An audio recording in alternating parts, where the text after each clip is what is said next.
Irmãos, vamos ler em Hebreus, capítulo de número 1, versículo 4 ao 14. Diz assim: tornando-se tão superior aos anjos quanto ao nome que herdou é superior ao deles. Pois ao qual dos anjos Deus alguma vez disse: tu és meu filho e hoje te gerei? E outra vez eu serei seu pai e ele será meu filho? Ainda, quando Deus introduz o filho primogênito no mundo, diz: todos os anjos de Deus o adorem. Quanto aos anjos, ele diz: ele faz dos seus anjos ventos e dos seus servos clarões reluzentes.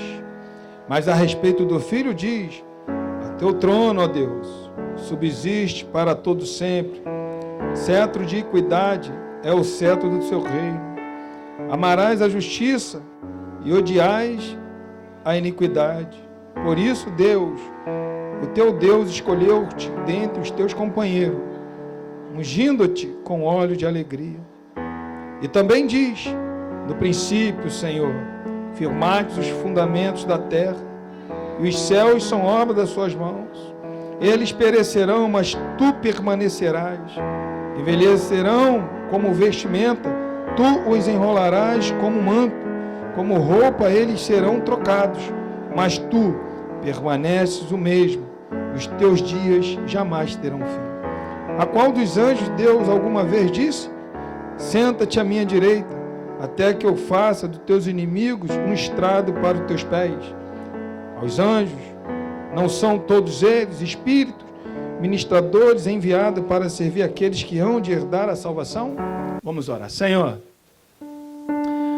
obrigado, meu Deus, por mais essa oportunidade que o Senhor concede a cada um de nós, de levantarmos com vida e com saúde para adorar o teu santo nome. É um privilégio, Senhor, a tua bondade, Senhor, sobre a nossa vida. Mas nesse momento, Senhor, nós iremos falar da tua palavra. Já louvamos a ti, mas agora, Senhor, falaremos da tua palavra. O homem, ele não tem poder, só o Senhor tem poder. Por isso, Espírito Santo, que nesta manhã almas e corações possam se arrepender e acreditar que só o Senhor é Deus, Pai. Em nome do Senhor Jesus, que nesta manhã a nossa mente possa ser mais uma vez iluminada pela tua palavra e o nosso coração aquecido pelo fogo do teu Espírito, Pai. Muito obrigado, Senhor, pois assim nós choramos e já te agradecemos. Amém. Glória a Deus, irmão. Poder se assentar, querido. Irmãos, se há um livro no Novo Testamento que exorta os cristãos a permanecer na fé nos últimos dias, esse livro é o livro que nós estamos ministrando nesta manhã. O autor, ele escreve com um propósito bem definido. Qual é o propósito? De convencer os leitores de que o retorno às velhas práticas judaicas implicaria em abandonar a Deus. Eles abandonando a Cristo, naturalmente estariam abandonando a Deus. Essa epístola também que nós estamos pregando durante um bom tempo, vamos começar, né? Começou semanas retrasadas. Ela também é dirigida por uma época muito importante, que é a época da apostasia.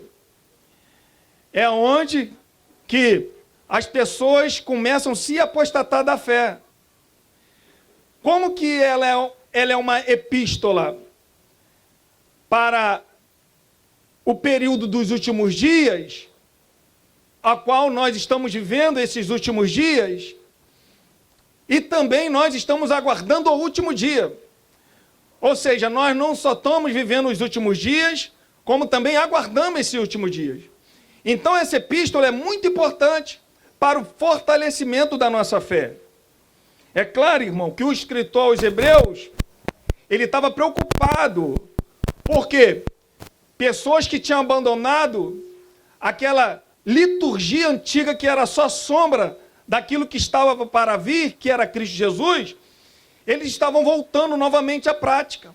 E é interessante que essa epístola, não existe uma carta sequer na Bíblia que exalta o início tão poderoso como essa epístola. Essa epístola, para se ter uma noção, irmão, do versículo 1, 2, 3, olha o que ele fala. Ele não só é o Criador no versículo 2, mas também ele é o herdeiro de todas as coisas. Ele herdou tudo. No versículo 3, nós vamos ver que o Senhor Jesus, o seu Filho, é a expressão exata de Deus.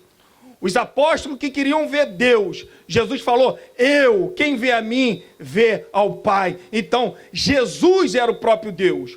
Jesus é a expressão exata do ser de Deus. No versículo 3, continuando, não vai falar somente que ele é herdeiro, como ele é somente o representante do ser de Deus, não.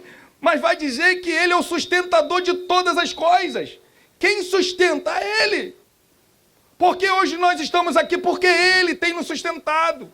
Se ele, irmão, não quiser sustentar, ele não sustenta. Por que nós estamos aqui? Porque ele sustenta todas as coisas. Continuando no versículo 3, vai falar que ele é o sacerdote que purificou todos os nossos pecados. Olha que maravilha! Se hoje nós podemos louvar a Deus, é porque Cristo Jesus não purificou de todo o pecado. Outro ponto, para finalizar, ainda no versículo de número 3, vai dizer que ele é o rei que se assentou no seu lugar de honra. Então, somente nesses 3 versículos, nós observamos a exaltação do ser de Jesus. É claro, irmãos, que os anjos, eles desenvolveram um papel muito importante, não só na religião judaica, como no cristianismo, mas também em várias outras religiões. A gente vê que o anjo, esse tema anjo, ele é encontrado em várias origens de religiões. Um dos exemplos é o mormonismo. Ou seja, um homem chamado Joseph Smith, ele, como que ele estava frequentando várias igrejas e nenhuma dessas igrejas preenchia o que ele queria, ele caminhando num certo dia em determinado lugar, ele encontrou com um anjo, e esse anjo se chamava Moroni, a qual trouxe uma outra revelação para ele. Você, se estudar seitas e heresias, você vai ver o que ele fala do Senhor Jesus, quem o Senhor Jesus é, quem Jesus casou com Maria Madalena, quem são eles e tudo mais, que a salvação só é através dele. Ou seja, a ânsia dele por encontrar anjos, diz ele que encontrou um anjo chamado Moroni e assim trouxe um novo evangelho. Nós podemos observar também que até mesmo dentro do cristianismo, irmão, dentro do cristianismo há relatos de aparição de anjos, de pessoas afirmam que ter visto anjos e tudo mais. A gente vê aí por aí muitas pessoas, noticiários, igreja, tinha uma igreja na época, uma igreja chamada do Boston, que eles davam muita ênfase a anjos também. Nós podemos ver que existem sites hoje, muitos sites falando sobre a angiologia. Ou seja, eles ali vão falar estudo de anjo, vão falar qual é o dia daquele anjo, qual é o anjo da sorte, eles vão orar por anjo. Então a gente vai ver que na cultura, todas as culturas, se não for todas, 99%, eles têm esse desejo de encontrar anjos. E o que o autor está escrevendo aqui? Ele está falando, agora ele vai falar sobre anjos, já que ele falou quem é Jesus, e como que os judeus, eles davam muito crédito a anjos. Agora esse autor, ele vai falar quem é Jesus, qual é a relação de Jesus com anjos. Será que Jesus, ele está menor do que os anjos? Será que Jesus ele está no mesmo patamar, no mesmo degrau do que os anjos? Agora o autor ele vai dizer no versículo de número 4, tendo se tornado tão superior aos anjos quanto herdou mais excelente nome do que eles. Ou seja, o autor aqui, irmão, do versículo 5 até o versículo 14, o autor ele vai provar que o Filho de Deus, ele é superior aos anjos, e faz algumas comparações entre Jesus e os anjos. A primeira comparação que ele vai fazer é com relação ao Pai. A segunda é qual é a ocupação que os anjos ocupam. A terceira, qual é a relação da própria natureza dos anjos. E quarto, qual é a relação à autoridade dos anjos. Primeiro ponto. Pois qual dos anjos disse, versículo 5, aqui é uma pergunta retórica negativa. Você vê que ele já faz uma pergunta já negando o que ele vai falar. Olha o que ele está dizendo. Pois a qual dos anjos disse, tu és meu filho, eu hoje te gerei? Essa palavra, irmão, ela nunca foi dita a anjo nenhum, sobre o anjo ser filho de Deus.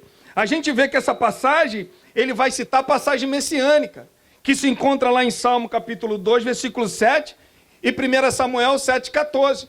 São passagens messiânicas. Ou seja, se o povo judeu estava esperando pelo Messias, o Messias prometido, o autor está falando aqui que esse Jesus que já veio, esses hebreus aqui, eles não tiveram contato diretamente com Jesus, mas tiveram contato com os apóstolos ou com aqueles que tiveram contato com Jesus. Então ele está falando o seguinte, olha, se vocês estão esperando o Messias já veio. E o Messias é esse aqui agora que eu estou anunciando a vocês. O Messias é esse que vocês já receberam. Esse Jesus.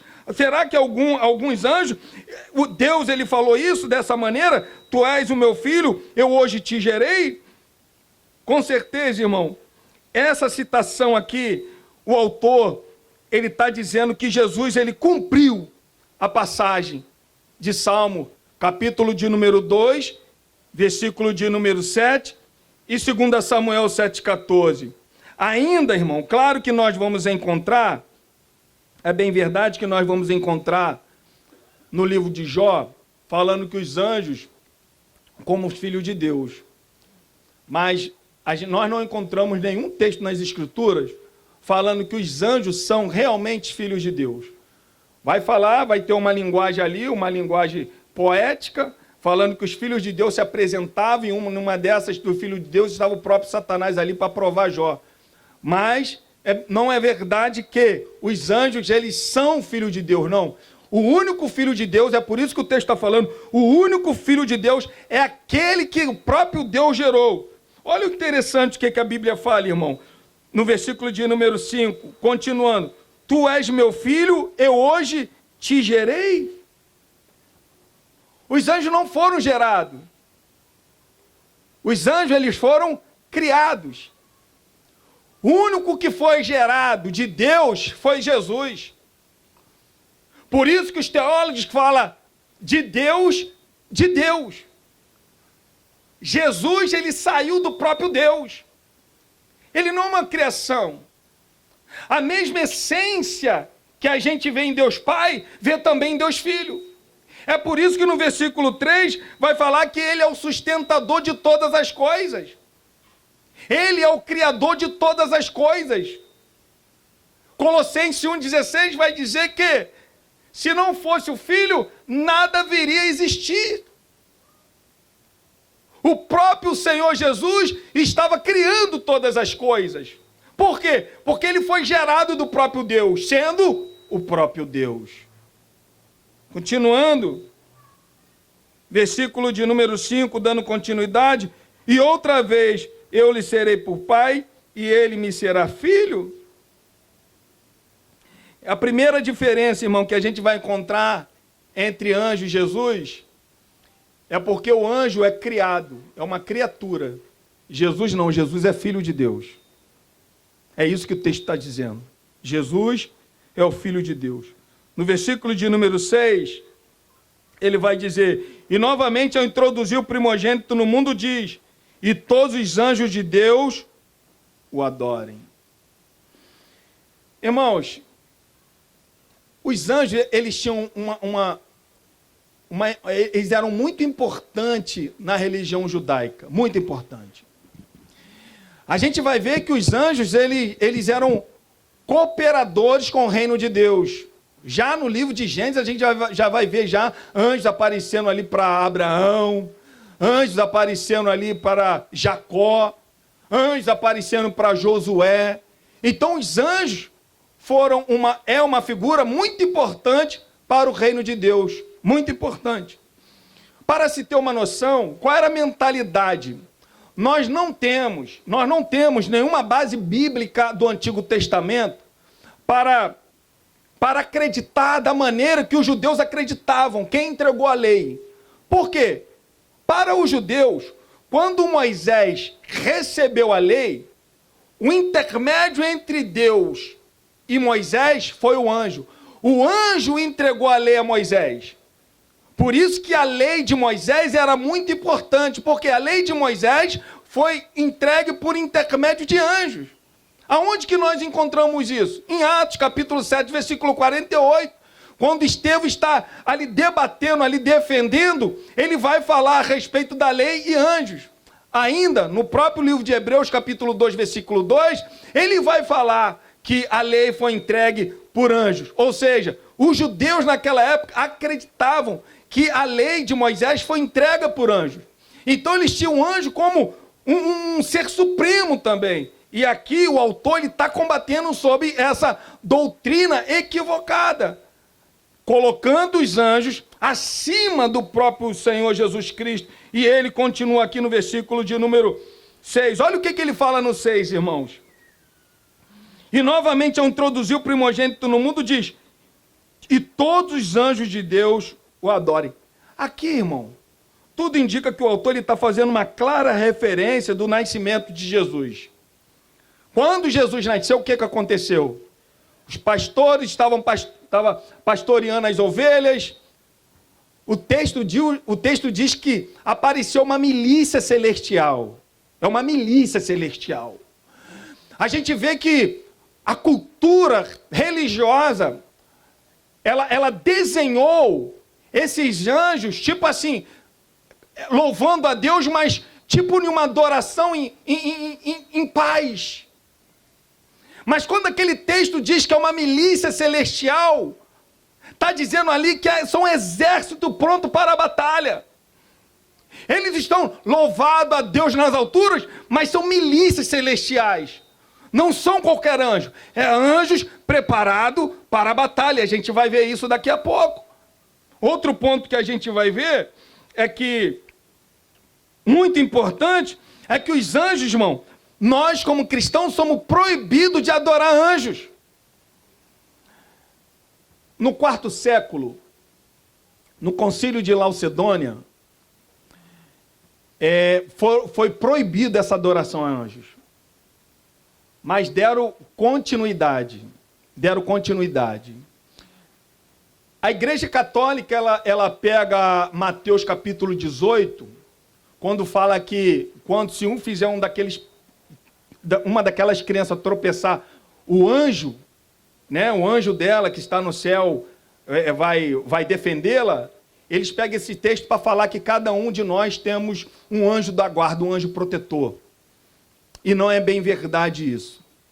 Primeiro ponto, nós somos proibidos. O Senhor Jesus falou que nós somos proibidos de adorar anjos. Acompanhe comigo, irmão, Mateus capítulo 4, versículo 8. Se alguém está com a Bíblia, né, com o aplicativo, diz assim.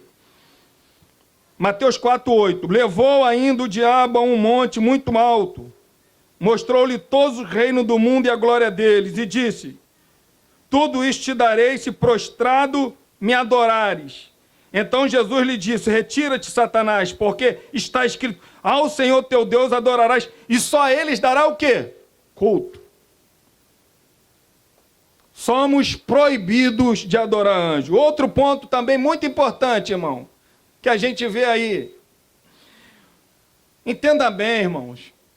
Se você encontrar com aquele irmãozinho, e aquele irmãozinho falou assim: eu encontrei anjos, adorei anjos. Irmão, ele pode ser qualquer anjo, mas não é anjo de Deus. Porque o anjo de Deus, os anjos eleitos, eles não recebem adoração. Lá em Apocalipse, capítulo de número 22, versículo 8 ao 9, quando João, ele é revelado para ele toda aquela glória do Apocalipse, João ele fica admirado com essa situação, ele vai se prostrar diante de um anjo. E o anjo fala para ele: João, não faça isso, João. Levanta daí, João. Adore somente a Deus, João. Então, anjo, irmão eleito, eles não recebem adoração. E é interessante, quando nós estudamos a Bíblia, encontramos esses termos de anjos eleitos, anjos santos. Isso aí foi alguns anos atrás, foi motivo de muito debate. Porque eles não se rebelaram contra Deus, porque eles permaneceram na fé, e até hoje eles permanecem na fé. Por quê?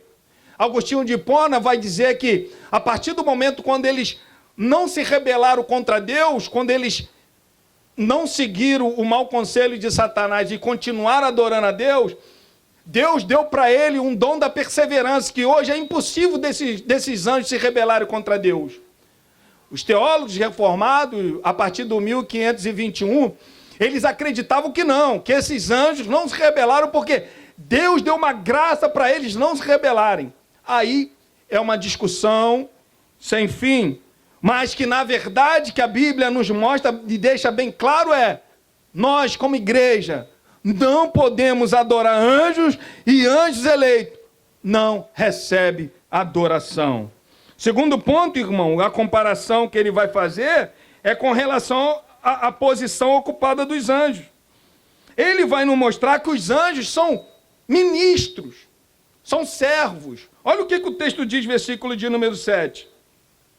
Ainda quanto aos anjos diz: aquele que aos seus anjos faz ventos, e a seus ministros labareda de fogo.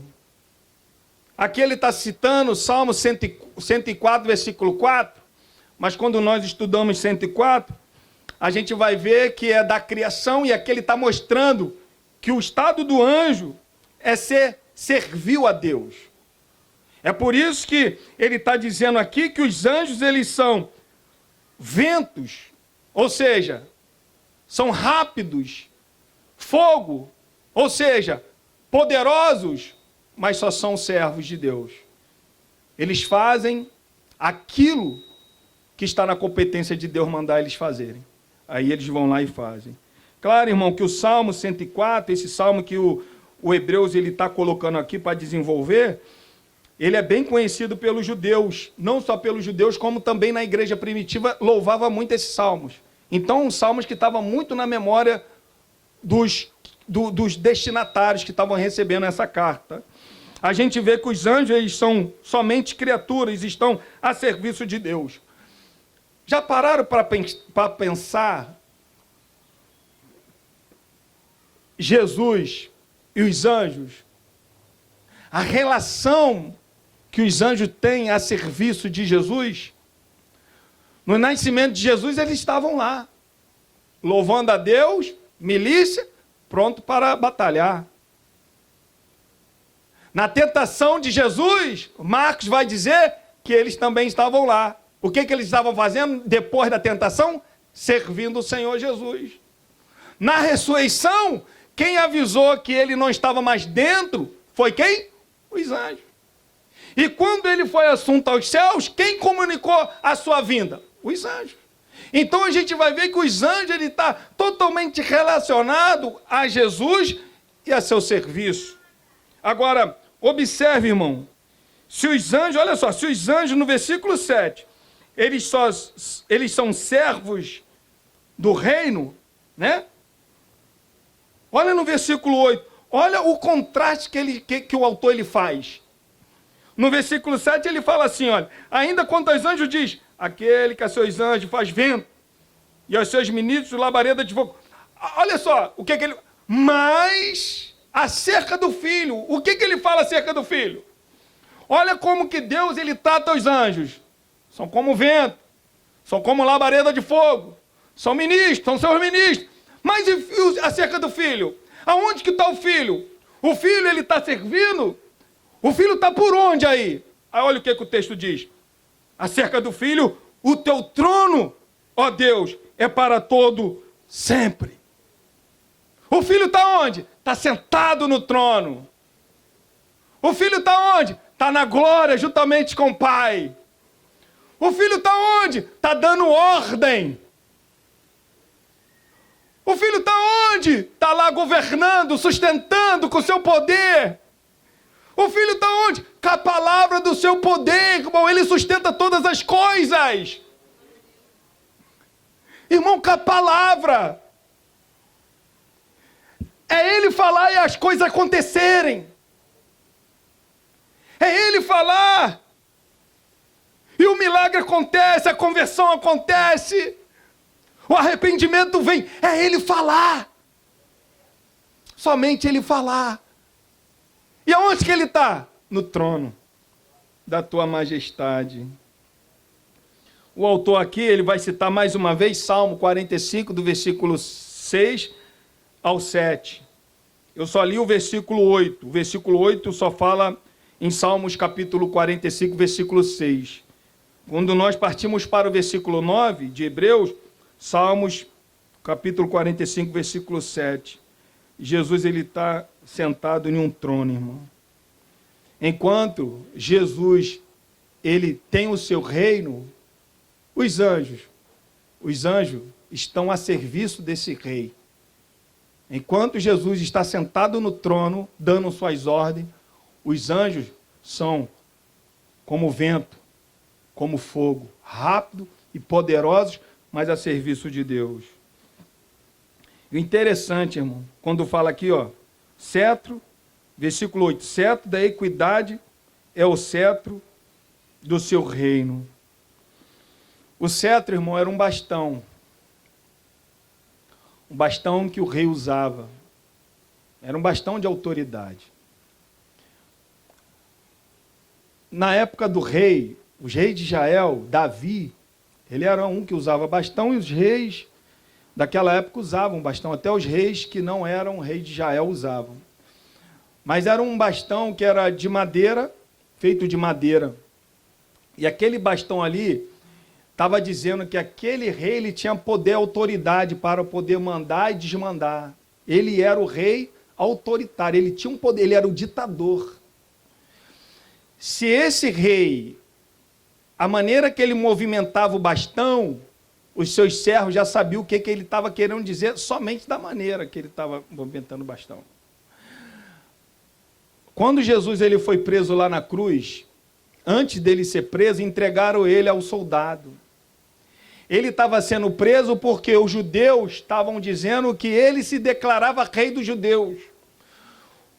O que os soldados, com seus escárnios, fizeram? Pegaram uma coroa de espinho, colocaram em Jesus, dizendo que ele era rei, mas não foi só aí. Pegaram o caniço e colocaram na mão dele. Era o cetro, todos os reis possuíam um cetro. Colocaram uma cana e começaram a profetizar: tu não és o rei dos judeus? Jesus ali com aquele cetro na mão, que era um caniço, era um pedaço de cana, todo ensanguentado, com a sua coroa de espinho. Uma maneira de escárnio, ainda colocando um cetro na mão de Jesus. Continuando no versículo de número 9, ele é o cetro de equidade. Equidade aqui, irmão, é justiça, tá?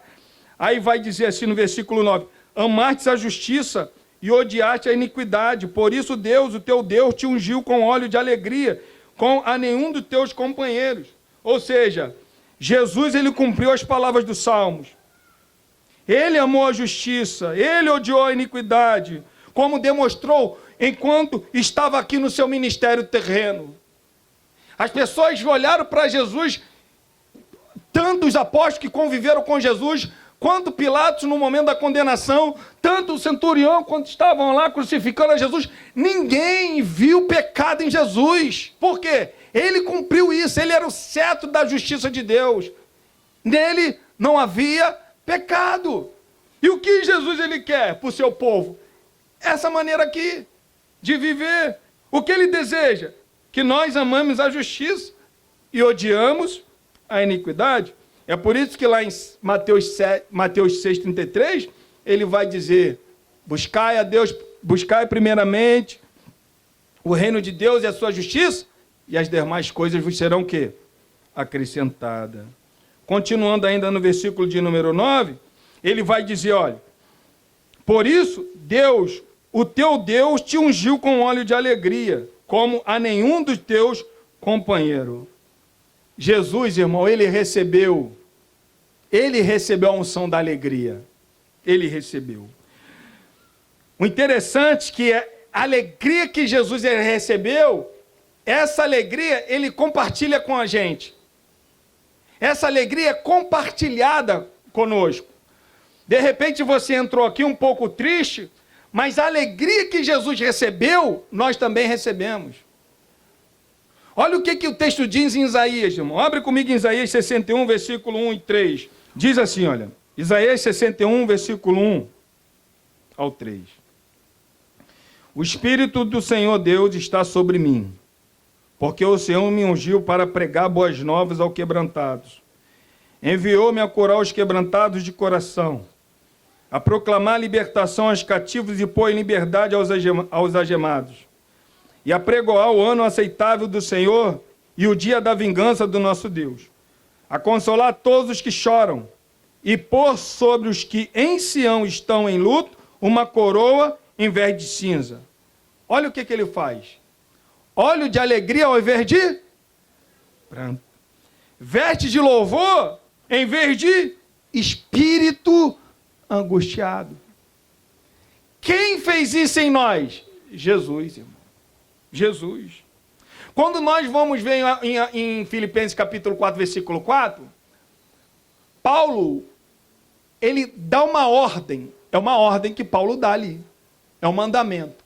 Olha o que diz em Filipenses capítulo 4, versículo 4. Alegrai-vos sempre no Senhor. Olha só. É alegrar alguma vez? Não. Alegrar sempre no Senhor. Outra vez vos digo, alegrai-vos. Ser alegre, irmão, é um mandamento. Ser alegre é um mandamento. Claro, irmão, que na vida o que não falta são as cores escuras do sofrimento. Quem é que nunca sofreu? Quem é que não passou por um momento de luto? Quem é que não passou por um momento de tristeza, onde que de repente veio uma calamidade e afetou a sua vida? Mas sendo que a nossa alegria, ela não está nas circunstâncias. A nossa alegria não está em sentimentos. A nossa alegria está numa pessoa. Quem é essa pessoa? Jesus, irmãos. É por isso que ele recebeu óleo de alegria. E esse óleo que ele recebeu é transferido também para nós. Porque nós olhamos para ele. Se lembra dos apóstolos? Quando aqueles homens eram capturados e perseguidos, claro que eles não iam ao encontro dos soldados romanos. Mas quando eles estavam ali cultuando e não dava tempo de correr, ou quando eles eram, algum vizinho falava que era cristão e tal, e eles não negavam a fé, esses homens eles iam ser mortos. O interessante é que tem uma biografia de um homem chamado Alexandre de Antioquia.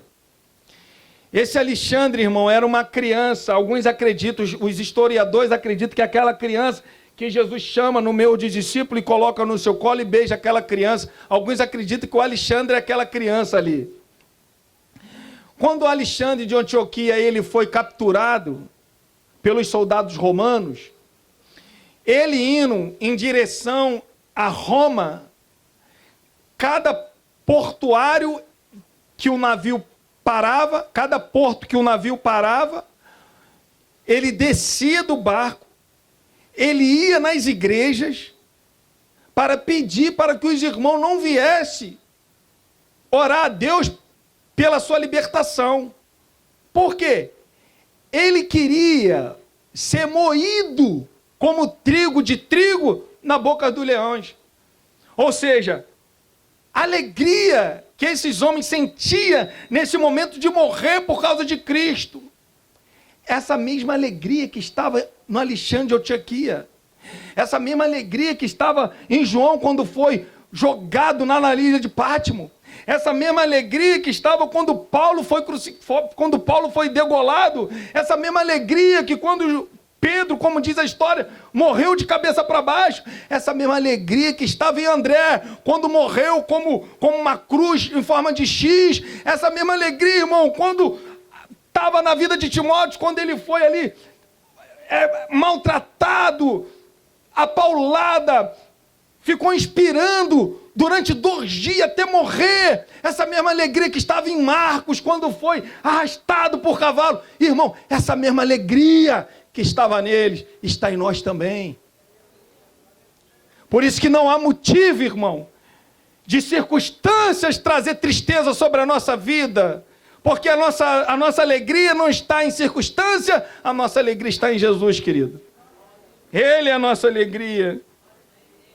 E qual é a terceira comparação que o autor vai fazer? É com relação à sua própria natureza. O autor ele vai citar Salmo 102, versículo 25 ao 27.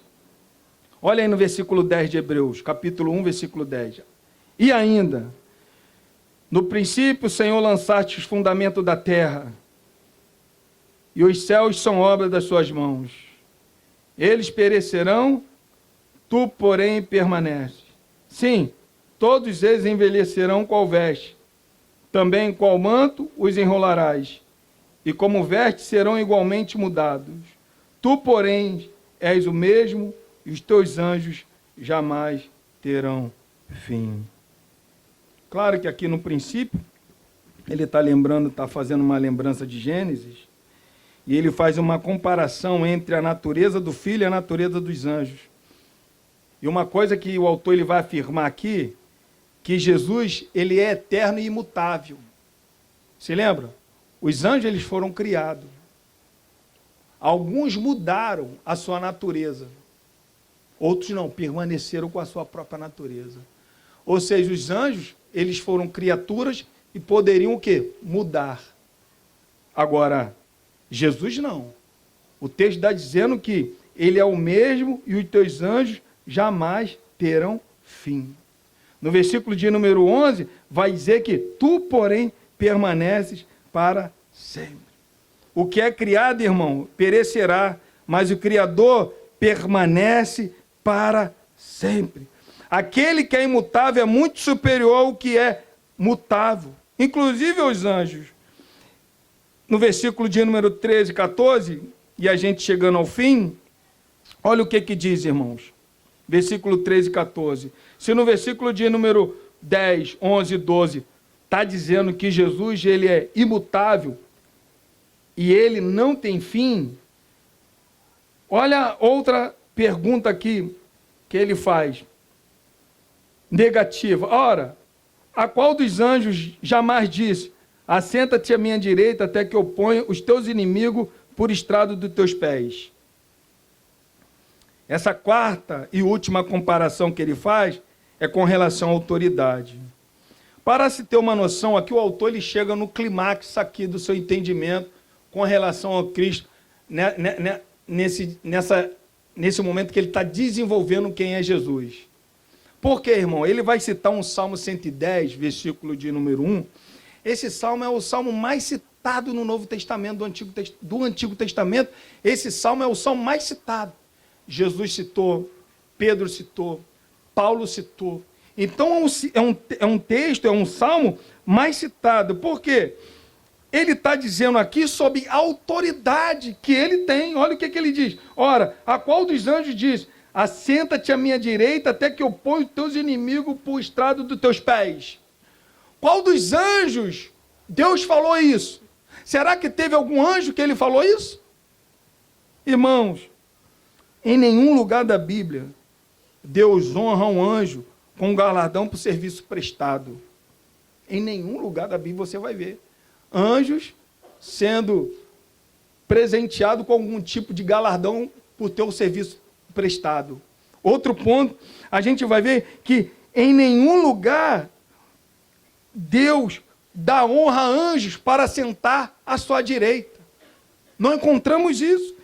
Vemos também que em nenhum lugar Deus promete a anjo qualquer dom, distinção, algum tipo de posição. Se aqueles anjos forem obedientes, qual é a posição que eu posso dar a esses anjos? Não, não tem nada disso na Bíblia. Acerca do filho, o que ele fala do filho? Assenta-te à minha direita. E quando que Jesus sentou à direita de Deus? Quando que foi? Hebreus, capítulo de número 1, versículo de número 3 fala, quando que foi que ele recebeu essa posição? Ele, que é o resplendor da glória e a expressão exata do seu ser, sustentando todas as coisas pela palavra do seu poder, depois de haver feito a purificação de pecados, o que aconteceu? Assentou-se à direita da majestade nas alturas. Por isso que Jesus, quando ele apareceu com seu corpo para os discípulos após a sua ressurreição, ele fala, todo o poder foi me dado nos céus e na terra. Por quê?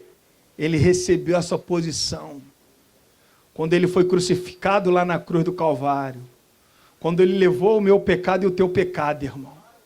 Ele não somente levou os nossos pecados que nós fizemos, ele quitou tudo aquilo que nós vamos fazer, ele quitou lá. Está pago, está consumado. Nós somos criaturas e pecadores. Jesus, ele já pagou isso por nós. Está pago. Está pago. Finalizando, irmão. Continuando. Para finalizar, versículo 14. Não são todos eles espíritos ministradores enviados para serviço a favor dos que hão de herdar a salvação? Os anjos, porém, quem são? Quem são os anjos? O que eles fazem? A tarefa especial dos anjos, irmãos, é atender aos herdeiros da salvação. Essa é a tarefa principal dos anjos. É isso que o texto está falando. Eles são ministros, enviados a serviço, favor dos que hão de herdar a salvação. Eles estão executando a ordem de Cristo e são enviados para servir os que são salvos, irmão. A gente vê isso logo no início da igreja primitiva, a gente vê isso em Atos capítulo, em Atos na igreja primitiva, a gente vê isso. Atos capítulo 10, Atos capítulo 12, Atos capítulo 27. Atos capítulo 10, quando o anjo aparece para Cornélio, mandando ele ir, mandar os seus servos até Pedro, para que Pedro pudesse pregar o evangelho a eles, e eles serem salvos. Atos capítulo 12, quando Pedro está dormindo, o anjo aparece para Pedro e livra Pedro da prisão. Atos capítulo 27, quando Paulo está viajando para Roma, aquele barco ali sendo açoitado por vento e todo mundo entrando em desespero, um anjo apareceu naquela noite e falou para Paulo, Paulo, não se preocupe, porque ninguém vai se perder que estão nesse navio. Então os anjos, a gente vai ver que eles estão o quê? A serviço do povo de Deus. Mas e agora, Alex? O que os anjos fazem, irmãos? Quando cessou o período da revelação especial de Deus, cessou também o serviço extraordinário dos anjos. Última aparição de anjos, Atos capítulo 27. Depois disso a gente já não tem mais noticiário. Porque foi fechado a revelação especial, a palavra de Deus. A igreja de Jesus já estava montada. Agora os apóstolos estavam enviando carta para aquelas igrejas que estavam montadas. Agora a igreja seria o quê? Doutrinada e protegida pela palavra de Deus. Os anjos só vão voltar, só vão executar novamente a sua função com o retorno de Jesus. A Bíblia fala que quando Jesus voltar, eles anunciarão a volta de Jesus. Se lembra que na ressurreição quem anunciou? Os anjos. Quando Jesus foi assunto aos céus, quem anunciou? Os anjos. E quando Jesus voltar, antes de Jesus voltar, a trombeta soará. Quem comunicará a sua volta? Os anjos. Quem vai vir com Jesus? Os anjos. Quem vai separar o joio do trigo? Os anjos. E nesse momento, aonde que os anjos estão? Claro, irmão, hoje, nós sabemos que é uma maneira, hoje, né, tem uma maneira que os anjos, eles particularmente agem de uma maneira invisível, não perceptível, eles nos cercam, nos protegem, guia determinados fatos, orienta determinados eventos, mas nós conseguimos vê-lo? Não conseguimos vê-lo. Isso tudo de uma maneira irreceptível, invisível, né? De uma maneira onde que a gente não consegue vê-los. Eles estão aqui presentes? Estão presentes. Eu consigo ver ele? Você consegue ver ele? Não consegue vê-lo. A Bíblia, irmão, em nenhum momento ordena que falemos com anjos. Será que você conhece pessoas assim que falam com anjos? A Bíblia não nos ordena isso. A Bíblia, em nenhum momento, pede para nós buscarmos anjos. Não encontramos isso na Bíblia. A Bíblia, em nenhum momento, manda a gente seguir anjos. Existem certos lugares por aí que as pessoas têm mania de orar e querer dar ordem a anjos. Pega esse texto aqui, isola esse texto de todos os outros textos e quer ficar dando ordem a anjo. Anjo, mete a espada. Anjo, faz isso. Anjo, faz aquilo. Irmão, preste atenção que eu vou falar. O ministério dos anjos é competência de Deus. É Deus que dá ordem a anjos. A igreja, ela não tem capacidade para dar ordem a anjos. Os anjos estão a serviço da igreja. Mas quem é que dá ordem a anjos? A Deus. Não é a igreja. Por isso que nós oramos a Deus. E Ele, se Ele quiser, Ele envia anjos. Mas se Ele não quiser, basta somente uma palavra dEle para tudo se cumprir.